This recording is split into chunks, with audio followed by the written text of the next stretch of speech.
My wife sent her side piece, demanding I leave the house. I let them try. Then I closed our joint accounts and recovered my keys. 2 days later, her lawyer showed up wanting to negotiate. Hey, Reddit. So this went down about 6 months ago, and I'm still processing the absolute insanity of it all. My wife let her secret lover into my house while I was out of town working. He acted like he owned the place, then I found out that he went through my business files. So I got him locked up, filed for divorce at the right time, and took her for everything. She came back broke and crying. Here's what went down. I, 32 male, have been running my own HVAC contracting business for 8 years now. Started from nothing. Grew up in Section 8 housing with my mom after my dad bounced when I was 12. Spent high school working weekends at a scrapyard, put myself through trade school, and built this company from a beat-up van and a toolbox. Now I'm pulling in solid six figures doing commercial installations, hospitals, office complexes, manufacturing plants. The kind of work that keeps me on the road for weeks at a time, but pays enough to live the life I always wanted. Last month, I rolled back from a job in Ohio around 11 p.m. Been gone 9 days straight installing climate control systems in a new medical facility. Living off truck stop food, sleeping in cheap motels, dealing with inspectors and project managers who think HVAC work is magic. My shoulders were screaming, work boots were caked with insulation, and I hadn't eaten anything that wasn't wrapped in plastic since breakfast. All I wanted was to grab something cold from the fridge, fire up the Xbox, and decompress for a few hours before the next job. I'm maybe 2 minutes into cracking open a drink when someone starts absolutely destroying my front door with their fists. Not knocking, pounding like they're trying to break it down. I figured it was probably Delgado from next door having another issue with his water heater. Delgado is this 62-year-old ex-Army Ranger who appointed himself neighborhood security. Dude's got more surveillance equipment than an FBI field office and treats every minor problem like it's a tactical situation. Usually it's something simple I can fix in 20 minutes. Open the door expecting to see Delgado with a wrench and a scowl. Instead, there's this guy I've never seen before standing on my porch like he owns the place. Early 30s, trying way too hard to look successful. Designer tracksuit, haircut that screamed, "I have a podcast," and he's clutching a manila folder like it contains nuclear codes. "You must be the husband," he says, not even bothering to introduce himself, just standing there with this fake-ass confident energy. "I'm Danny. Ruth wants you out by Wednesday." I'm standing there in my work clothes, dead tired, and this random dude is trying to evict me from my own house. For a second, I thought maybe I'd gotten heat stroke or something. "What the hell?" I said. He's waving this folder. "Ruth filed for separation, man. You gotta be out by Wednesday so we can, move forward with everything." I looked at the papers. Ruth's signature was on there, sure enough. "We?" I said. "Yeah, Ruth and me. We're together now, bro. She's been unhappy for like months. Time to move on. That's when it clicked. This wasn't some legal process server or mediator. This was Ruth's new boyfriend, standing on my porch trying to evict me from my own property like I was some deadbeat tenant behind on rent. I didn't say a word, just closed the door in his face and turned the deadbolt. Through the security peephole, I watched him stand there for about 30 seconds, probably trying to figure out if his power move had worked. Then he walked back to his car, some leased Audi that was definitely stretching his budget. Delgado was on his porch the whole time, smoking a cigarette and watching like this was primetime entertainment. "Nice try, champion," he called out as Danny got in his car. Danny didn't respond, just peeled out of the driveway like a teenager who'd just been rejected at prom. I went back inside and made 3 phone calls. First to my lawyer, explaining the situation and asking him to review my legal position. Second to my bank, putting alerts on all accounts until I could figure out Ruth's game plan. Also froze the joint accounts Ruth and I had. She probably had a personal stash or was spending Danny's money. Or credit. Either way, the clock started ticking the moment I locked her out financially. Third to my business partner Brian, giving him a heads up that personal drama might interfere with work for a few days. Brian and I started the company together after trade school. He handles the residential side while I focus on commercials. Good guy, no nonsense, and absolutely ruthless when it comes to protecting our business. "Want me to look into this Danny character?" Brian asked. "I know a guy who runs background checks." "Not yet," I said, "but keep that option open." That night, I barely slept. Not because I was worried about losing the house. I knew exactly where I stood legally. But because I was starting to realize how long this had probably been brewing behind my back. The next morning, I started noticing things I'd been too busy to catch before. Little details that suddenly made sense in a very different context. Wednesday morning, I changed every lock in the house. Cost me $350 for 6 new deadbolts plus a smart lock system with camera integration. Best investment I ever made. Here's what Danny and Ruth didn't know, and what she'd apparently forgotten to mention during their little planning session. I bought this house 3 years before we got married. 2,600 square feet, finished basement, 2-car garage. Paid cash using money I'd saved from my first few big commercial contracts, plus inheritance from my grandfather who taught me never to trust anyone with my assets. The deed has one name on it, mine. I never added Ruth because my grandfather used to say, never give someone the power to destroy what you built alone. Old man was paranoid about everything, but that paranoia just saved my life. Once the locks were changed, I started thinking about weird stuff that had been happening for weeks. Things I'd chalked up to Ruth being Ruth, but now seemed way more suspicious. Groceries vanishing twice as fast as usual. Electric bills spiking even when I wasn't home.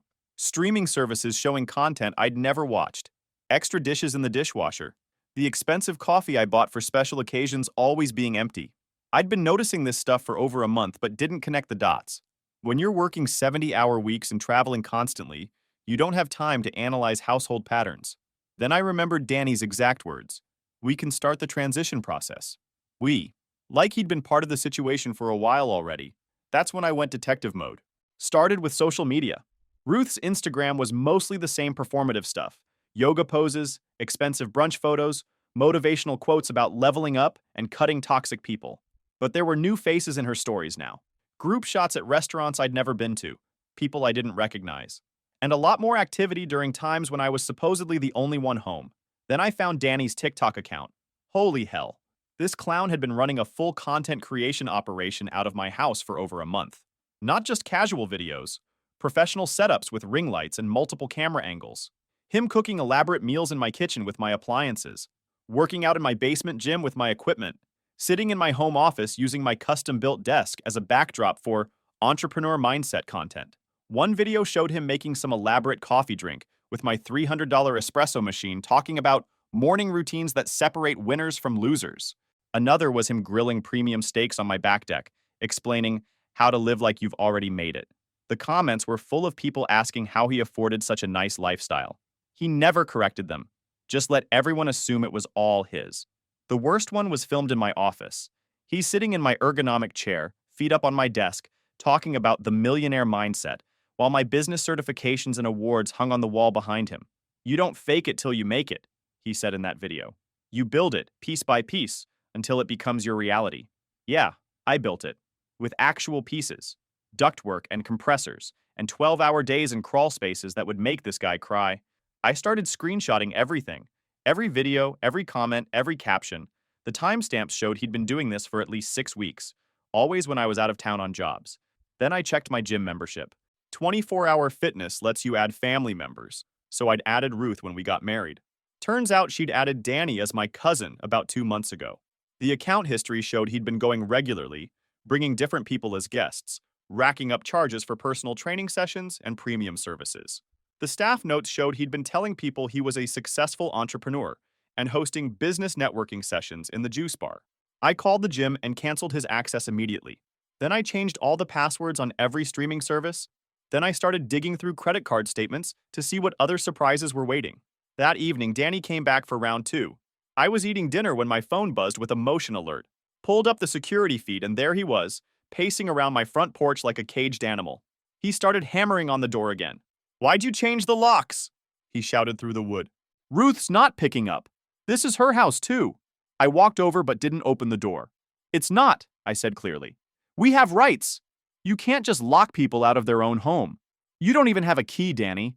I've been staying here for weeks. That gives me rights. You've been trespassing. There's a legal difference. That triggered a full meltdown.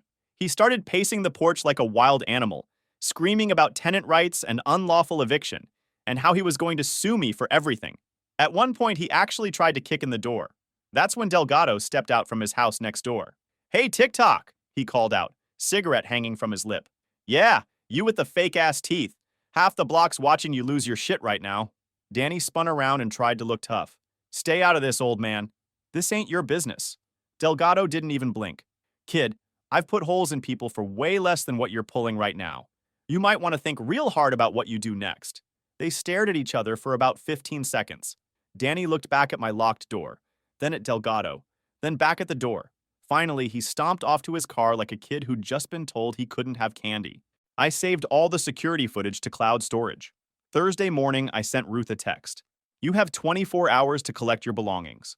Danny is permanently banned from this property. Her response came back so fast, she must have been sitting there waiting for it. Absolutely not! Danny lives here now. You can't just kick us out like that. We have rights. This is our home and our life together. Check the deed, I replied. That opened the floodgates. I got a wall of texts about how I was being financially abusive and emotionally manipulative and trying to control everything. She started throwing around legal terms like she'd been binge-watching Law and Order all night. I didn't respond to any of it. Just let her waste her energy. Around noon, she switched tactics. Now it was all about how I owed her for 6 years of being your unpaid wife. She claimed she'd given up everything for my business and deserved what I'm worth for her sacrifice. The reality? She worked part-time folding yoga pants, spent her whole paycheck on wellness shit, and had never once helped with a single bill. But now she was playing the martyr. Then came the guilt trip BS. How can you do this to Muffin? She's been my baby for 3 years. You're literally abusing an innocent animal. Muffin was a cat she'd impulse bought and ignored for months. I'd been the one buying food, cleaning the litter box, and taking it to the vet. By Thursday evening, she'd moved to guilt trips. Long, rambling messages about how we used to be soulmates and how I was destroying something sacred, and couldn't we work this out like evolved adults? I started documenting everything. Bank statements, mortgage papers, insurance documents, utility bills. Every piece of evidence that proved I owned the house and had been paying for everything myself. Then I organized all the evidence I'd collected on Danny. The TikTok videos, the gym membership fraud, the screenshots of him pretending to own my property. Put it all in a folder with dates, timestamps, and legal annotations. Friday morning at 8:30 a.m. sharp, someone knocked on my door. Looked through the peephole and saw a guy in a discount suit holding a briefcase that looked like it came from a thrift store. Mr. Johnson, he said when I opened the door. I'm attorney David Garcia. I represent Mr. Danny. We got to talk about you illegally kicking out my client. I let him in. Not because I was worried, but because I wanted to see what kind of BS legal strategy they thought they had. Garcia sat down at my kitchen table and pulled out a yellow legal pad covered in chicken scratch.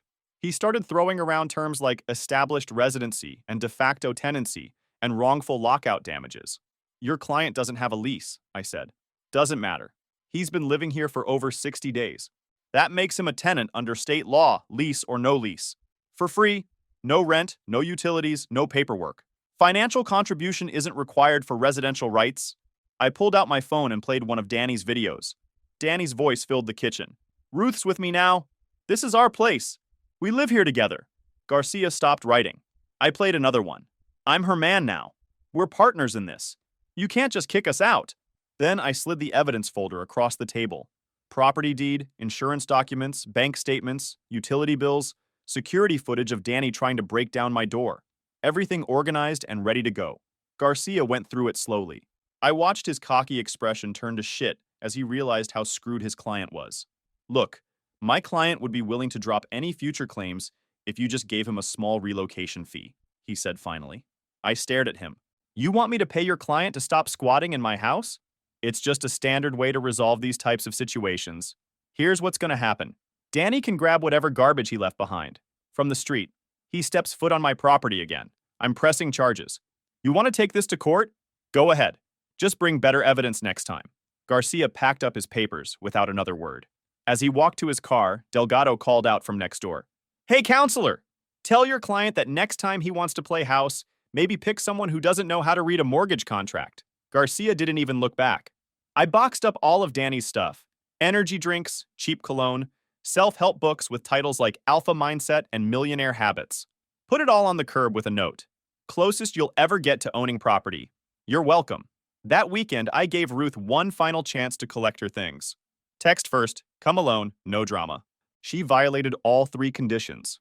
Sunday night, I got back from a job in Tennessee. 4-day commercial installation that wrapped up early, which meant I was home Sunday instead of Monday. Lucky for me, unlucky for whoever wasn't expecting me. The moment I pulled into my driveway, I knew something was wrong. Every light in the house was on. Ruth's car was in my spot. The garage door was wide open, and I could see boxes stacked inside. I walked through the front door and got hit with the smell of vanilla candles and Thai takeout. Multiple plates in the sink, expensive drinks on the counter, guest bedroom door wide open, revealing Danny's entire wardrobe hung up in the closet. Ruth walked into the kitchen wearing one of my company t-shirts like she was modeling for a magazine. "Oh, you're back early," she said, completely casual. "I wasn't expecting you until tomorrow." "This isn't an Airbnb," I said. "You don't live here anymore." "Actually, I do. The separation isn't finalized yet. My lawyer says I have every right to occupy the marital residence during proceedings." "You have an apartment. Go occupy that." She kept moving around the kitchen like she was the homeowner and I was the guest, opening cabinets, checking the fridge, completely ignoring my authority. But I didn't argue, just watched and took mental notes. That night, I heard her on the phone through the guest room door. The room still had the smoke detector with built-in audio I'd installed for security monitoring. I pulled up the feed and listened to her conversation. "Just give me another week," she was whispering. "He's weak when you handle him correctly. I just need to make him feel guilty one more time. Then we're golden. Trust me, I know exactly how to manipulate him." She wasn't trying to reconcile. She was buying time for Danny to establish some kind of legal claim. Monday morning, she tried to negotiate over breakfast. "Look, let's just be adults about this, okay? Danny needs somewhere to crash for like a month, maybe 2. You're never here anyway. He could use the guest room, help out around the house. We don't have to go through lawyers and all that expensive BS. You want your boyfriend living in my house while we're getting divorced? God, you're so dramatic. He's not dangerous or whatever. He just needs time to get his business going." "Hell no. You're impossible. You make everything harder than it has to be." I said no. "We're done talking about it." She slammed a cabinet and stormed out. 2 hours later, I noticed several items missing from my home office. The laptop, tablet, and expensive watch from my dresser. Checked the security cameras. Indoor cameras had been unplugged again, but outdoor cameras caught everything. Ruth loading my electronics into her car at 7:15 a.m. I texted her, "Return my property immediately. Danny needed them for some important business meetings. Chill out. We're still married, remember? What's yours is mine. That's how this works." Wrong move. I called the police. Officer Bailey arrived. Different cop this time, but equally no nonsense. Mid-40s, zero patience for domestic drama. I showed him the security footage, receipts, and serial numbers. Ruth tried her spousal rights BS. "We're still legally married," she told Bailey. "He can't just hoard everything while I'm trying to rebuild my life after he abandoned me." Bailey shut that down fast. "Ma'am, taking someone's stuff without asking is theft. Marriage doesn't change that. These were bought before separation. They're his property." She had to return everything under police supervision. The laptop had food stains on it, the tablet screen was cracked, and my watch was missing its band. She acted like it was a minor inconvenience. "It's just material stuff. Why are you being so petty about objects?" Delgado was watching from his porch the whole time. He didn't need to raise his voice. "Ruth," he called out, "next time you decide to steal shit, maybe don't do it right in front of 6 different cameras." "Mind your own business, you paranoid old shit," she snapped back. Delgado just nodded slowly. "That's exactly why you're gonna lose everything." Friday morning, I had to leave for North Carolina. Major hospital project that couldn't be delayed. They needed climate control systems installed before patient move-in. I'd been planning this job for months. Before leaving, I sent Ruth a clear message.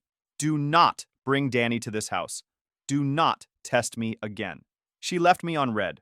I also stopped by Delgado's place. Told him I'd be gone for 3 days and asked him to keep an eye on things. He was cleaning one of his rifles on the front porch, some kind of military-grade scope attached. "No problem," he said, not looking up from his work. "But I got a feeling your boy Danny's gonna try something stupid while you're gone. Just call the cops if you see him." Delgado grinned. "Oh, I'll do more than that." I should have known that wasn't just a promise. It was a threat. The hospital job went smooth. 3 days of intensive work, but we finished ahead of schedule and under budget. Good money, satisfied client, solid addition to the portfolio. But Sunday afternoon, I got a text from Delgado with a video attachment and one word, "Gotcha."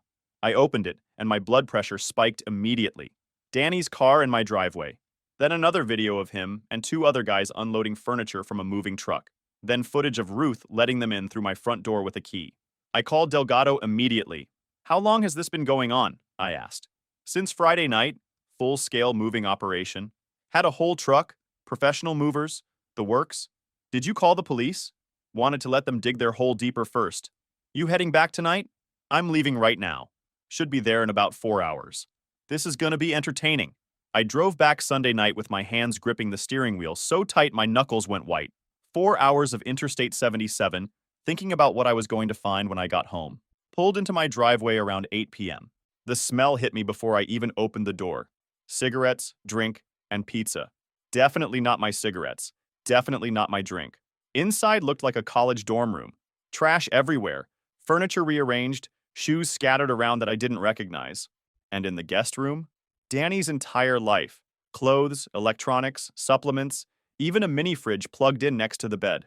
Ruth walked out of the bathroom like I was early for an appointment I'd scheduled. "You're back sooner than expected," she said. "You gave him a key. He needed a secure place to stay while his lease situation gets sorted out.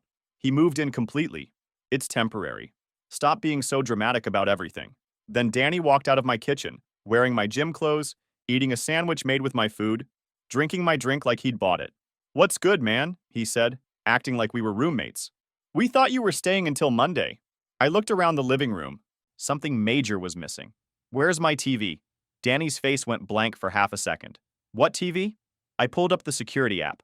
There it was. Saturday afternoon, Danny and another guy loading my 75-inch Samsung into a pickup truck. "I was just keeping it safe," Danny said. "You know, neighborhood's been sketchy lately. Didn't want anyone to break in and steal it." "Right.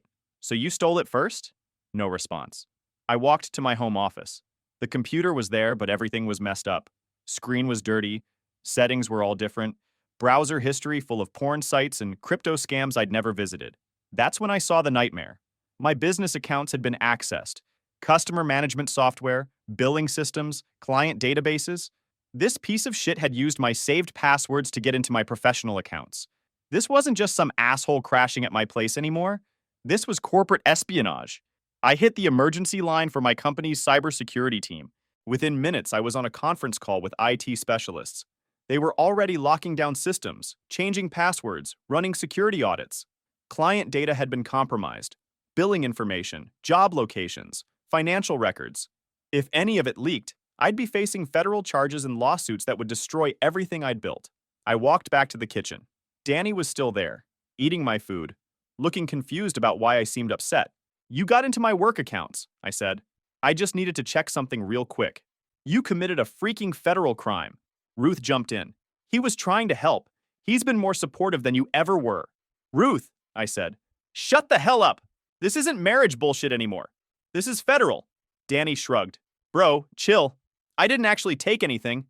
You accessed protected systems without authorization. That's a felony." Then he made his biggest mistake. He laughed. "You're being a jerk, man. Nobody's gonna prosecute over some stupid computer stuff." He had that same fake tough guy smirk from his TikTok videos. The manufactured confidence that probably worked on college girls. I grabbed him by the throat and slammed him against the refrigerator before I even knew I was moving. He tried to push back, but he was about as strong as a wet paper towel. I didn't let go. I squeezed harder. "You made one mistake, Danny," I said quietly. "You thought I was soft?" His face was turning red. Ruth started screaming like the house was on fire. "Let go of him! You're insane!" "No," I said, still choking him. "I'm just done being patient." I released him and he dropped to the floor, gasping and grabbing his throat. "You're psycho!" he wheezed. "Go ahead and call the cops," I said to Ruth. "Tell them how your boyfriend hacked into federal contractor systems." I pulled out my phone and started recording. Danny, still on the floor, decided to confess everything. "I was just trying to find leverage to help Ruth get a better divorce settlement," he said. Ruth stopped screaming. "You what?" "I was trying to help you get what you deserve. You told me you just needed to check email." Danny realized he'd just destroyed their entire plan. When Officer Bailey arrived 40 minutes later, I handed him my phone with the recording, security footage, and computer logs showing exactly what Danny had accessed. "This is way beyond domestic disputes," Bailey said, reviewing the evidence. "He's looking at federal charges." Danny sat on my couch in handcuffs, still rubbing his throat, while his dreams of being a social media influencer died in real time. Danny got arrested that night on multiple charges: computer fraud, unauthorized access, identity theft, attempted corporate espionage. Bailey called in federal agents who took over the case within hours. They confiscated his phone, laptop, and every piece of electronics he'd brought into my house. Started building a case that would follow him for the rest of his life. Ruth tried to act innocent, like she had no idea what Danny had been planning. But the federal agents weren't buying it. They'd found text messages between them discussing getting dirt on me for the divorce. Danny sat in the back of the federal transport vehicle, no longer the confident alpha male from his videos, just a scared kid who'd made the biggest mistake of his life. Marcus, the friend who'd helped steal my TV, showed up 2 hours later with a truck full of my stuff. The federal agents gave him a choice: cooperate fully or face charges as an accessory. He chose cooperation. Everything came back: TV, air fryer, power tools, even my premium whiskey collection that I'd been saving for special occasions. I counted every item against my inventory while the agents filled out evidence reports. Delgado stood on his porch the whole time, filming everything with professional-grade equipment. Better than Netflix, he told me. Should have sold tickets. When Marcus brought back the last load, he accidentally dropped a box of my imported coffee. $250 worth of rare beans scattered across my driveway. Danny, still in the transport vehicle, actually smirked about it. Oops, he said. That earned him another charge: destruction of property. Ruth tried to minimize everything. This is insane. It's just coffee. You're ruining his life over nothing. He ruined his own life, I said. I'm just documenting it. The federal case moved fast. Danny's lawyer tried to negotiate a plea deal, but the prosecutor was building a reputation on cybercrime cases. No deals for federal offenses. That's when I made my move. I called my lawyer, not the family law guy, but my corporate attorney who handles business litigation, sharp as a razor and twice as ruthless. I want to file for divorce, I told him. Now, while the federal case is active. Smart timing, he said. She's compromised, distracted, and her credibility is shot. We can use the criminal case to our advantage. Exactly. I want this filed before she can get organized. We filed the papers that Thursday. Full divorce petition with a detailed financial disclosure showing exactly how much I owned versus how much she'd contributed. The answer was brutal. I owned everything. She owned nothing. But here's the good part. We included the federal criminal case as evidence of destructive behavior that undermines the marital relationship. Her involvement in Danny's crimes became part of the divorce record. Ruth got served at the restaurant where she was working. The process server said she broke down crying in front of customers and got sent home early. She called me that night, screaming, "You filed for divorce while I'm dealing with a criminal case? That's emotional abuse." "That's strategic timing," I said. "Your boyfriend committed federal crimes using my property. That's grounds for divorce in any state. I didn't know what he was doing. The text messages say otherwise. Your lawyer will explain discovery to you." She hung up on me. 2 days later, she showed up at my door with some discount lawyer who looked like he'd never handled a case worth more than $500. "My client deserves half of all marital assets," he said, reading from a legal pad. "The house, the business, retirement accounts, everything." I handed him our response brief. 47 pages of documentation, proving I'd bought the house before marriage, built the business independently, and funded everything myself. Plus, Ruth's involvement in federal crimes as evidence of character. Her lawyer skimmed it, and his face went pale. "We'll need time to review this," he said. "Take all the time you want," I replied. "The facts won't change." Danny ended up pleading guilty to avoid prison time. Got 2 years probation, $1,850 in restitution, 300 hours of community service, and mandatory cybercrime education. But then Delgado worked his magic. Turns out my neighbor had military intelligence training and a network of contacts who specialized in background investigations. He'd found 2 other women who'd been scammed by Danny using the exact same playbook. Their testimony got Danny's probation revoked. The prosecutor filed additional charges. Danny's now serving 18 months in federal prison, looking at another 2 years when he gets out. His social media presence got completely nuked. TikTok, Instagram, all gone. The memes were legendary. From influencer to inmate, TikTok to lockup. Someone even made a remix video using his motivational quotes over footage of him being arrested. It got over 80,000 views before the platform took it down. Meanwhile, Ruth was getting destroyed in divorce court. Her discount lawyer was completely outmatched by my legal team. Every time they tried to claim marital assets, we'd counter with evidence of her criminal involvement. The judge was not sympathetic. During one hearing, Ruth tried to argue that she deserved compensation for emotional labor and supporting my career.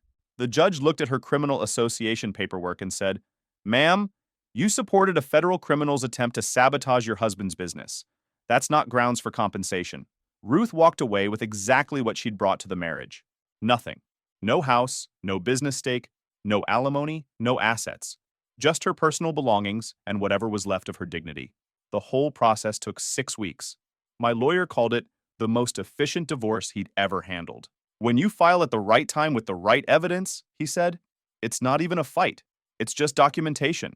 Ruth went full victim mode on social media after the divorce was finalized.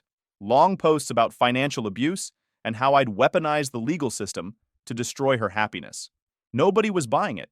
Her own family reached out to apologize. Her father called me directly. I didn't raise her to be this kind of person. I'm ashamed of what she's become. Her mother was even more direct. You're better off without her. We tried to warn her years ago. Her sister Jennifer contacted me through Facebook. She's completely lost it, blaming everyone except herself. Even our parents have cut her off. The boutique where she worked fired her entirely. Couldn't have someone associated with federal crimes representing their brand. She ended up in a studio apartment across town, working at a chain restaurant, trying to rebuild her life from scratch. Last I heard, she was attempting to become a life coach, selling online courses about overcoming adversity and rebuilding after betrayal. 0 customers, 0 credibility. Delgado kept tabs on both of them for months. Know your enemies, he told me. That's basic tactical thinking. About 6 months after the whole mess started, 3 months post-divorce, Ruth showed up at my door. It was a Tuesday evening. I'd just gotten back from a major contract in Florida. $180,000 job installing climate control for a new pharmaceutical facility. Business was booming. Reputation was solid. Life was exactly where I wanted it. I opened the door and barely recognized her. She'd lost weight. Her hair was a mess, and she was wearing clothes that looked like they came from a thrift store. Can we talk? She asked, barely above a whisper. We're divorced, Ruth. There's nothing to talk about. About us. About maybe trying again. She started crying. I screwed up, she said. Danny was just using me. He made me think you were the bad guy. I was so stupid and I'm sorry. But we can fix this. I still love you. We can get married again. I stared at her. The delusion was a whole different level. I'm drowning, she whispered. I can't pay rent. I got nothing left. And Danny? He's in prison. Won't even talk to me. His lawyer said he blames me for everything. So now you want to come back? I want to make it right. I want to be the wife you deserved. I'll do anything. Delgado was peeking from his window, listening to every word. Here's what's going to happen, I said, turning back to her. You're going to leave. You're going to stay away from me, my house, my business, my life. Forever. Please, she begged. I'll sign whatever you want. I'll give up everything. Ruth, we're already divorced. You already gave up everything. That happened months ago. I can't make it on my own. I need help. I need you. That's when I smiled. You should have thought about that before you moved another man into my house. She was full-on sobbing now. I'll do anything.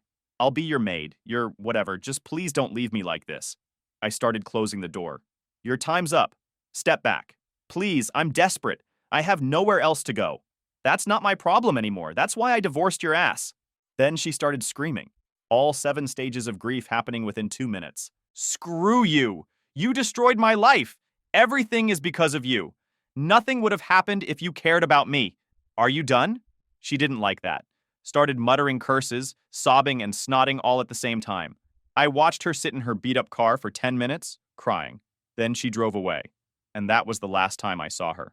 Delgado walked over from his porch about an hour later. Heard the whole thing, he said. You handled that like a professional. Yup. Want a drink? Oh, absolutely. 6 months later, I got a message from Jennifer, Ruth's sister. Ruth had moved back in with her parents in Ohio, working at a grocery store, living in their basement. Still trying to launch her life coaching business with 0 success. Danny got out of prison last month, moved back in with his parents in another state, working at a call center, banned from social media, reputation destroyed forever. Meanwhile, my business is thriving. I started dating a woman who actually appreciates what I've built instead of trying to steal it. But we're still taking things slow. Delgado is still the best early warning system a man could ask for. And every time I walk through my house, I remember exactly what happens to people who mistake kindness for weakness. Some lessons are permanent. Some consequences are forever. That's exactly how it should be.